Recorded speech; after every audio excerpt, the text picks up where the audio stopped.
Today I will talk about basics of computer networks. First, we will discuss the architecture of computer network. Network topology is the way a network items are arranged. It refers to how various nodes, devices, and connections on the network are physically or logically arranged. These are the various types of network. I have taken this from this source. This is the point-to-point network. This is bus network with a straight line. This is ring network. This is star network. This is network in the form of tree. This is interconnected mesh network. And this is combination of various types or hybrid network. This is another classification of networks depending on the geographical area. So if there is a network in an organization, in a particular building complex, it is known as local area network. And if the various local area networks are connected, it is known as metropolitan area network. And the network between various continents or countries is known as wide area network. This I have taken from this source. Now let us see what is internet. Internet is a distributed network of computers. It has evolved from ARPANET. The internet is a globally connected network system facilitating worldwide communication and access to data resources through a huge collection of computer networks. It is governed by agencies like Internet Assigned Numbers Authority, IANA, that establish universal protocols. These are various addresses of computers over the internet. One is MAC address or machine address, the other is IP address. Then there is domain name over internet, and there is universal resource location in the worldwide network. So IP address is a 32-bit or 4-octet number. The octets range from 0 to 255, and these are 4 in number, connected by the decimals. These are other form of representations of IP address: decimal, binary, and hexadecimal. This is the TCP/IP layer model. If there are two hosts which are connected through internet, they are connected through a physical layer by connection of wires, and this is the actual connection between two hosts, and there may be one or more router in between. So this is the actual physical connection between two hosts. And there are many abstract layers, and these include application layer, TCP or UDP layer, IP layer, link layer, and of course physical layer. And in router we have IP layer, link layer, and in computer we have in addition application layer and TCP UDP layer. And there is in addition secure socket layer that I will describe later. So let us see what are the various layers which are there, the abstract layers between the host.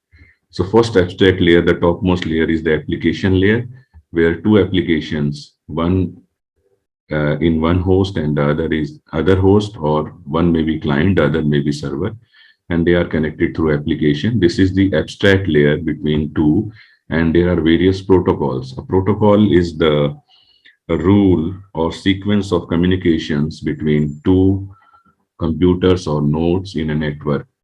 So various protocols in application layer include file transfer protocol, simple mail transport protocol, STTP, etc. And media may be one of the protocol in the application layer. So this is the topmost abstract layer. Then the next abstract layer is TCP or UDP layer between two hosts. Then we have IP layer on internet protocol layer. It is between a host and router, router and router, and router and host. Then we have link layer. This is through Ethernet port between the host and router, router and router, and router and host. Then of course we have physical layer after this abstract layer. So these are all abstract layer, and this is the actual physical layer. So data is transported or transferred from one host to other or one node to other in a form of the packets. and the packets are also known as segment, for example, in TCP layer, datagram, for example, in IP layer, and frame, for example, in Ethernet layer or the link layer. Now let us see what is the concept of encapsulation and decapsulation. The data which is transferred from one application to other application, it there is the headers are appended before it and the trailers are appended after it.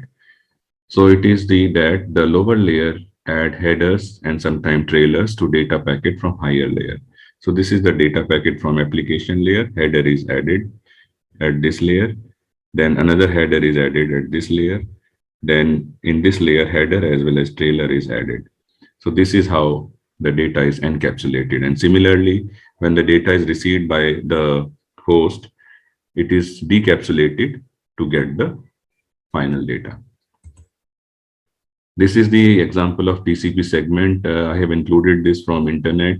The important thing to understand that there is sequence number in the TCP protocol. So it is a reliable form of communication or protocol. This is the IP datagram. It has a source IP address and destination IP address. This is also I have taken from internet. Now let us see what is secure socket layer protocol. It has evolved from the SSL1 by Netscape, and finally the transport layer security or TLS1 in 1999, and then TLS 1.2. So this is the evolution of secure socket layer protocol. In the SSL protocol, there are two steps. One is handshake step, where by using the public key,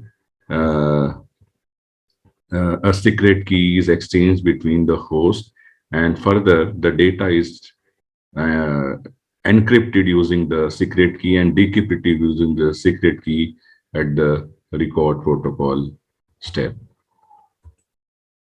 So this is the representation of the SSL protocol. I have taken this from the internet. So application data is there. It is fragmented. Then MAC is added. Then it is encrypted using the secret key, and the header is appended. So this is how the data is encapsulated and encrypted in the SSL protocol. So, for SSL protocol, we need a public key, and public key is there in the certificate. This is the certificate. There is a certificate authority, various authorities which issue certificate. It include public key. It also include the validity date and serial number, version number. Now, finally, let us see what is World Wide Web. So, World Wide Web, commonly known as web, is an information system where documents and other web resources are identified by a uniform resource locator, and these documents may be interlinked by hyperlinks and are accessible over the internet, and they are transferred over the internet using the HTTP protocol or HTTPS protocol, and the application used is the web browser, and it is served by the web server. So this is all for today. Thank you very much.